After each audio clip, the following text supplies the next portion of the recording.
Hi, and welcome to This Week in East Brunswick. This week, seniors at the East Brunswick High School were auctioned off in an effort to raise money for their class. Looking good is a way of building self-esteem, and Girl Scouts from the area learned how to take better care of themselves. And in April, For Art's Sake focuses on hair. Dolly Vasta went to Julius Scissor in East Brunswick.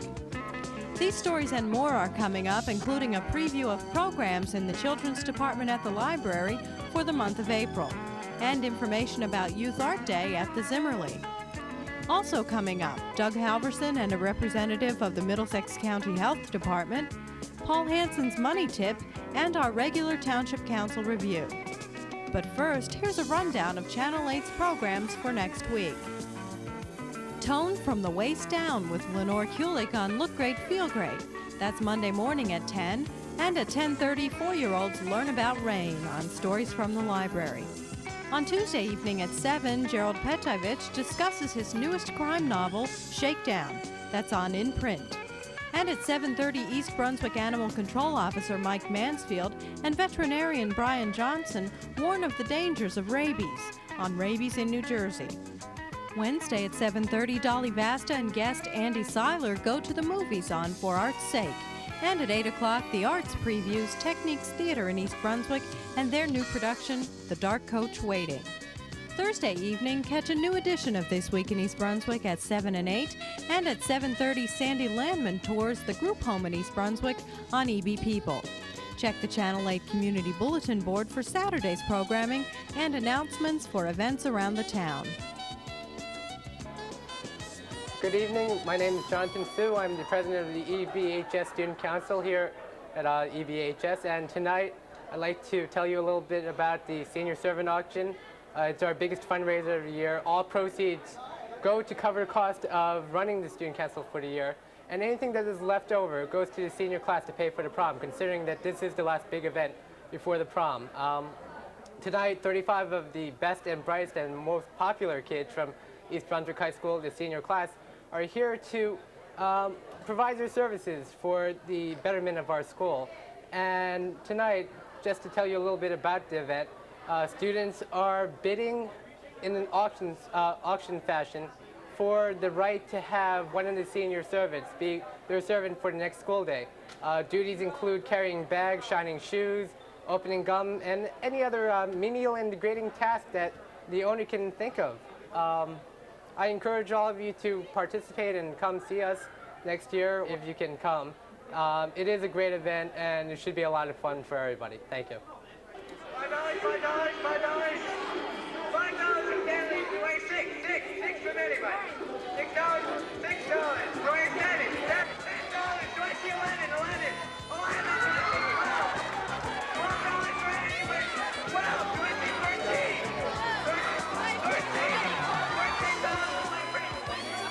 $18 going once, going twice.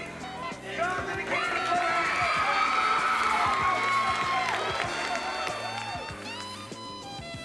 Hello, my name is Denise Christensen, and I'm the Field Executive for Area C with the Delaware Raritan Girl Scout Council.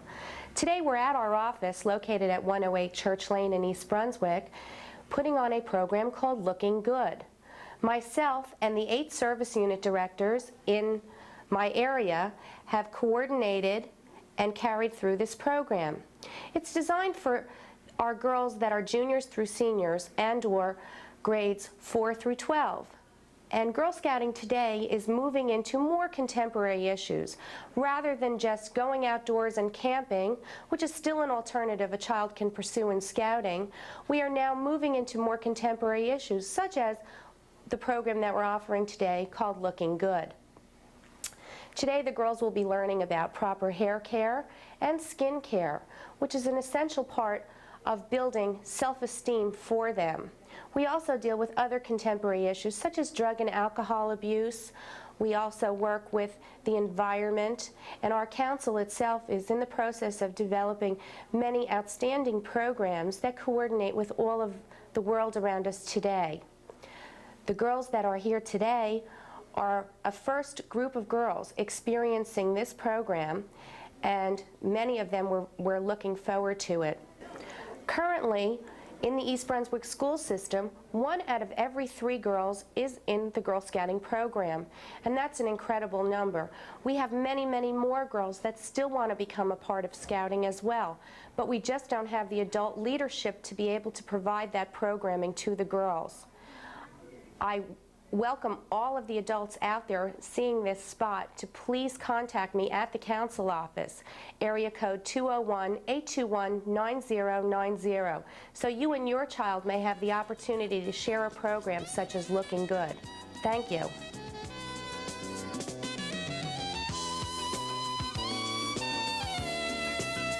Last Friday, children's librarian Janet Rosalenko welcomed 2-year-olds and their mothers to a program of stories and activities chosen especially for them. April will be a month of celebration for children at the library. The Week of the Young Child will be celebrated Thursday, April 5th with magician Jim Vegas. Kids of all ages can celebrate their spring recess with a vacation break Wednesday, April 11th. Children will hear a story and make a bookmark. This year, National Library Week will be celebrated with a Night of 1,000 Stars on Wednesday, April 25th. Special guests will read aloud to the public. And on Sunday, April 29th at 2, Duet Productions presents Toad's Escape from the book Wind in the Willows for children 4 years and older with an adult. Tuesday night, April 17th at 8, noted children's author Harry Devlin presents a program for adults only on encouraging children to read. Films for children will be shown in an adjacent room during the talk.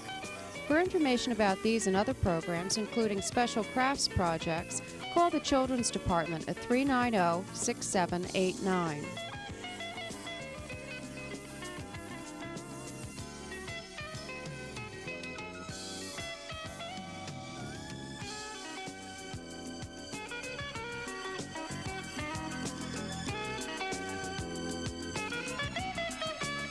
The April edition of For Art's Sake focuses on hair.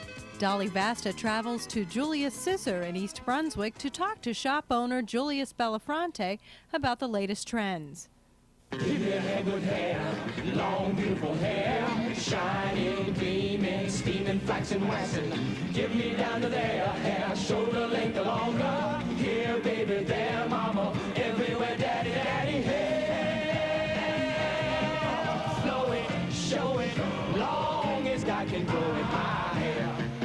Let it fly in the breeze. From early man straight up through the ages, hairstyles have evolved not only by lifestyles, but by the artistry and the nimble fingers of the hairstylist as well. Hi, I'm Dolly Vasta, and welcome back once again to For Art's Sake. I thought it might be fun to explore hairstyles of yesterday, today, maybe tomorrow, and the artists who create them. And I'd like you to meet, by the way, my own hairstylist, Don Olin. Thank you, Don. I really appreciate all your hard work. Come along with me. We're taping at the shop of Julius Scissor in East Brunswick, New Jersey, and this is a before Mike, right, Julius? Yes. And you're going to be doing a new and up-to-date do on Mike himself. What we're actually going to be doing is creating an old style, a 50s style, adding a 90s look to it. Listen, what has happened with men's styles? I mean, you know, like from the early styles of men were really the peacocks, weren't they? Oh, definitely. Yeah. A man is extremely vain about his hair. I always said that. They're in every 4 weeks, no matter what, to get their hair done, and Michael's no exception. And very vain. Okay, so in a way, the do that you're going to do on Michael today, right, is almost reminiscent, if you take it back to some of the early colonial styles where they had the little doohickey going down the back and where they used to powder the hair. That's right. That's right. Yeah. Yeah, except the powder. Well, I contributed this more to like it's almost like a crew cut, a flat top with an extremely long back. Which a lot of the people in the high school and are wearing today. It's great for sports. It's great for everyday wear. Do you think these styles, how did these styles really evolve, rather? I mean, where did the kids dream them up? I looked through a magazine the other night, and I mean, I saw styles that I would never wear anywhere. That's a good question. I don't really know I don't know where they get the evolve. nerve to wear them. I think a lot of it comes from Europe, Paris, France. They see it there. It takes a little while. It hits New York City, and then it finally finds its way here. You know, and that's why upgrading our everyone taking courses and going into New York and seeing what's being done is essential to help create an image in East Brunswick. What about cutting? Isn't cutting a real art? I mean, you know, we talked about this before, and I talked about it in the intro, that it's really the artistry of the stylist, because if you don't follow the curve of the head, and there's so many things to consider. Definitely. Say a person is when he was a child was laying on the back of his head all the time, the back of his head would be extremely flat. So there's a way of using your scissors to create a rounder effect, and it's studying shapes and learning how to execute shapes on a human head. Your mother was real good to you because your head Yeah, is his nice and head is round. perfect, round. Listen, Joyce, I've taken up enough of your time here. Why don't you get going, and then we'll pick you guys up later, okay? Okay, great. Don't Thank you. go anywhere, Mike. I'll see you all in a minute. I'm gonna be using a clipper on Mike. This is really very popular right now, a clipper cutting, and I'm an expert at a clipper, and off we go.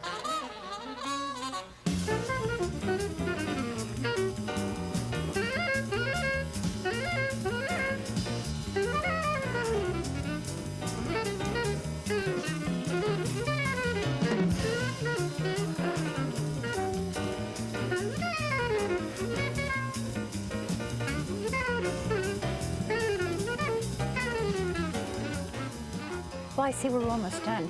Yes. This is the miracle of television, you know, Mike. It goes real fast. You've been sitting here suffering. See, what I was saying was that we're mixing early 50s with 90s technology here. By leaving the back a lot longer and studying Michael's shape, we're able to balance him out. Mike likes his a little rounder than some of the flat ones that I could do. I could do them extremely flat. But we're trying to make him happy too. And I was watching you before. You really have to have some eye to get that straight line. It's almost like cutting a chair leg, and you keep cutting the chair leg. Yeah, you right go on down too far, there's That's no right. more left. That's to do. it. You now become Kojak. No, huh? Okay. How's that feel, Mike? You like it? Yeah. Great. Looks great. It looks great. For Art's Sake can be seen on Channel 8, April 11th and 25th at 7:30 in the evening. On last week's show, Amy Fisher and Ken Koppel of East Brunswick Public Schools previewed the Youth Art exhibit at the library. Several hundred pieces are currently on display now through April 5th. The artwork of students from Chittick, Central, Irwin, and Hammersholt schools is exhibited throughout the library. April 5th through the 30th, Churchill Junior High and high school students will show their work. The exhibit can be seen during regular library hours.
This is Paul Hansen from You and Your Money with this week's Money Tip.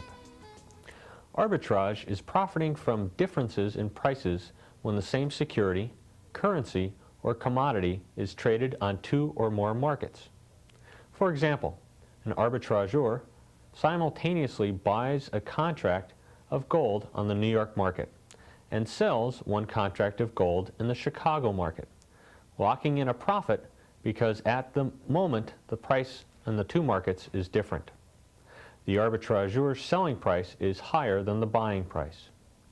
Another arbitrage strategy is to buy shares in a company that is about to be taken over and sell short the shares of the acquiring company. By taking advantage of monetary disparities in prices between markets, arbitrageurs perform the economic function of making those markets trade more efficiently. This is Paul Hansen from You and Your Money with this week's Money Tip.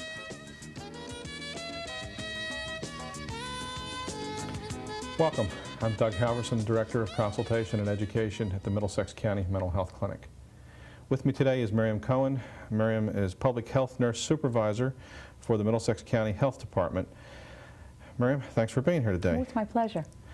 What is the Child Health Conference and the Well Baby Clinic? They're one and the same thing, Doug.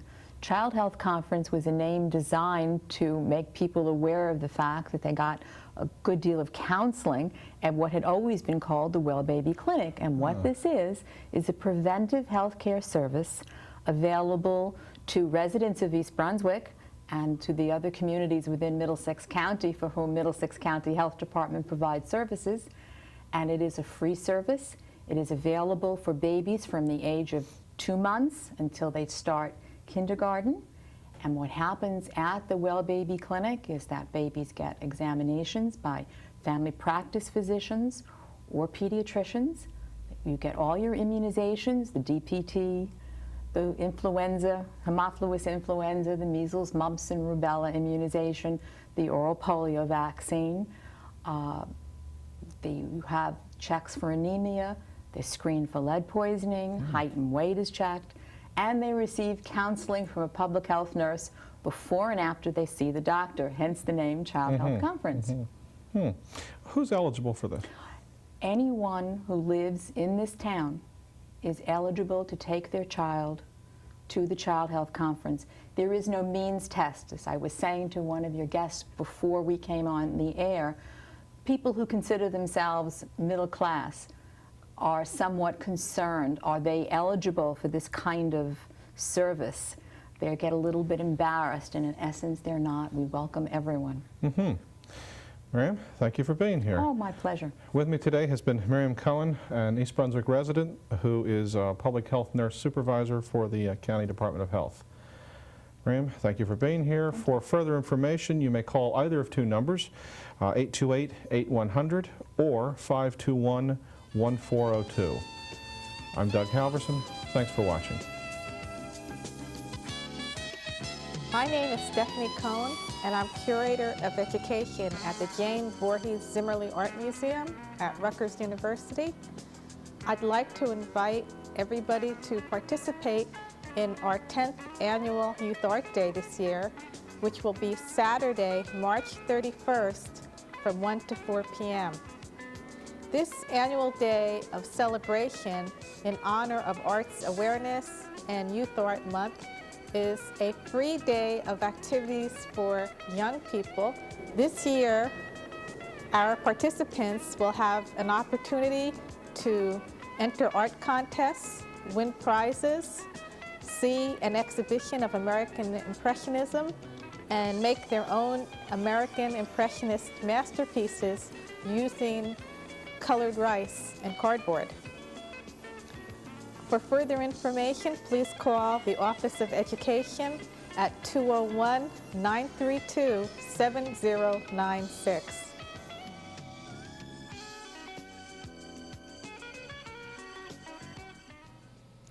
Thursday afternoon, Mayor Sinagra held a press conference to announce the arrest of a 13-year-old township youth in 4 recent anti-Semitic acts in East Brunswick. Also in attendance were Director of Public Safety for East Brunswick, John Cross, and Middlesex County Prosecutor Alan Rockoff. We arrested a 13-year-old misguided youth who acted on his own and is charged with these terroristic threats, malicious mischief, the acts of ethnic terrorism, with theft because the monies were taken from the mailboxes, with possession of unlawful weapons, and I'll get to that in a few minutes. And he is 13 years old, and he's a 7th grader, and he knows as much about anti-Semitism as the man on the moon. His acts, as we have found from executing a search warrant at his house, are directly linked to the music and the lyrics and the literature that he reads and he listens to day in and day out incessantly. He is a heavy metal addict. He's been charged with possession of unlawful weapons. In his room were brass knuckles, a switchblade, which of course is an illegal knife, other weapons of questionable origin, swords. There was literature that leads us to believe that this young man is dwelling upon death, Satan, mercenary armies. In other words, a militant leaning towards in his background. I've asked for the Division of Youth and Family Services to be brought into that household in order to monitor the household, to find out some of the answers to the questions that we've raised as to why all of this, why the boy was being exposed to all of this this material that appeared to be shaping his overt actions in the streets, and hopefully we have done a service to the community, and I say that from the speaking, if I can, for the East Brunswick Police Department as well as for the prosecutor's office in preventing a situation like this from compounding, from exacerbating, and from just blowing up to the proportions that this child might become an adult someday and join a skinhead movement. I think the important message to both the youth and everyone in East Brunswick, these crimes will not be tolerated. They won't be accepted, and they'll be investigated by the full force of the county's prosecutor's office, our own biased unit, and our police department. They're not pranks. They tug at the very fiber of our society. They hurt people. They hurt our community, and they can't be tolerated. That's really the only thing I want to send a message to our entire community. And a great police job. And I thank both all the men involved. We had 4 instances of bias crimes.